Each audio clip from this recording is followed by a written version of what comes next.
दिन प्रतिदिन ऋषभ के नंबर कम होते जा रहे थे।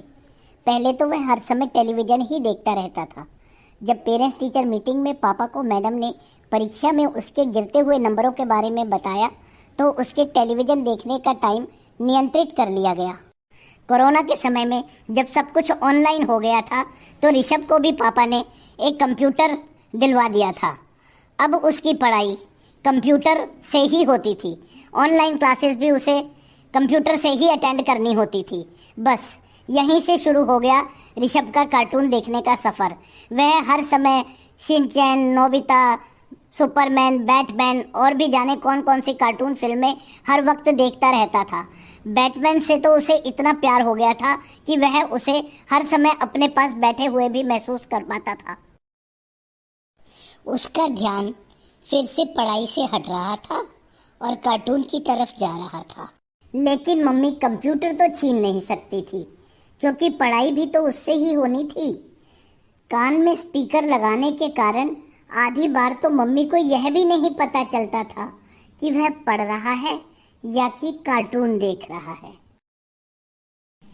अब क्योंकि उसे सारा दिन घर में ही रहना था और उसके पास समय भी बहुत था, इसलिए उसने अब अपने ऊपर रखे हुए स्केट बोर्ड्स भी निकाले और उन्हें पहनकर उसकी ही प्रैक्टिस करता रहता था।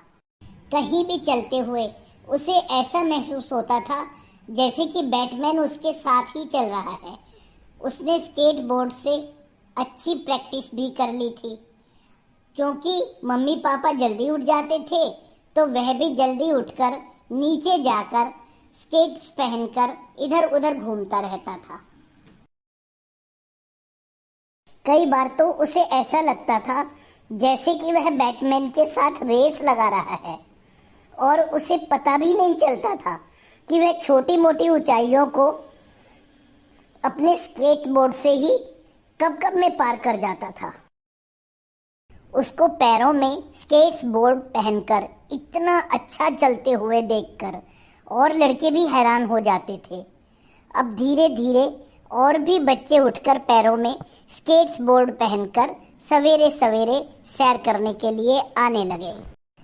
ऋषभ ने सब लड़कों को बताया कि मेरे साथ हमेशा बैटमैन रहता है, वही मेरी सहायता करता है और वह अपने दोस्तों के साथ डींगे मारते हुए बैटमैन के और अपने बहुत से झूठे सच्चे किस्से उन्हें सुनाता रहता था।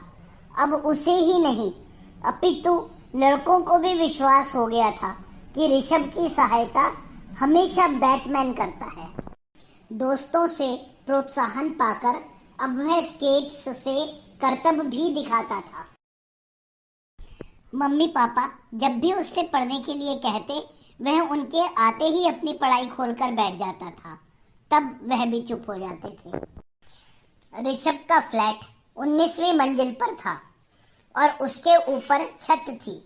छत पर मम्मी ने कुर्सी मेज बिछा रखी थी और छोटा सा गार्डन बनाया हुआ था। ऋषभ ने मम्मी से पूछा, क्या मैं छत पर जाकर पढ़ सकता हूँ मम्मी? मम्मी के हाँ कहने पर वह अपने घर की छत पर चला गया। वहां पर स्केट बोर्ड पहनकर और दूसरी छत पर खड़े हुए अपने दोस्तों को करतब दिखाने लगा। हालांकि दोस्तों को उसके कई करतब तो बहुत खतरनाक लग रहे थे। वह ऋषभ को ऐसा करने से मना भी कर रहे थे, लेकिन ऋषभ ने कहा, मेरी सहायता हमेशा बैटमैन करता है, इसलिए अगर मुझे कुछ भी होगा तो वो मुझे अपने आप पकड़ लेगा। बहुत जोश में अब के जब वह अपने स्केट्स पहन के चला तो उसका पैर फिसल गया और वह छत से नीचे की ओर गिर पड़ा।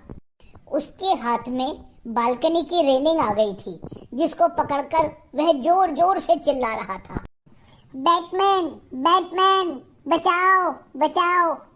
अचानक जोर की आवाज सुनकर जब ऋषभ के मम्मी पापा भी बाहर आए तो वह भी यह देखकर घबरा गए। चारों तरफ शोर बढ़ता ही जा रहा था। तभी ऋषभ ने देखा एक हाथ उसको पकड़ने के लिए बालकनी की तरफ बढ़ा और उस हाथ ने लटके हुए ऋषभ को पकड़कर ऊपर खींच लिया। डर के मारे ऋषभ ने अपनी आंखें बंद कर रखी थीं। डर के मारे ऋषभ ने अपनी आंखें बंद कर रखी थी। अब जब उसने आंखें खोली तो खुद को पापा के सीने से लगा पाया। मम्मी भी रोते रोते चिल्ला रही थी, अगर तुझे कुछ हो जाता तो मैं क्या करती? पापा ने उसे समझाते हुए कहा, बेटा, कार्टून वास्तविकता नहीं होती। यह सिर्फ मनोरंजन के लिए ही होते हैं। अगर आज तुम्हें कुछ हो जाता तो देखो, तुम्हें बचाने के चक्कर में मैं जो भागा तो मेरे पैर में भी मोच आ गई। नहीं पापा, बैटमैन होता है और बैटमैन के पास सुपर पावर भी होती है और वह पावर होते हैं मेरे पापा, जो कि मुझे हर मुसीबत से बचाते हैं, जो कि मुझे सब कुछ दिलवाते हैं और मुझे बहुत प्यार करते हैं। मैं अब हमेशा आपका कहना मानूंगा और बहुत पढ़ूंगा पापा। पापा, मुझे माफ कर दो।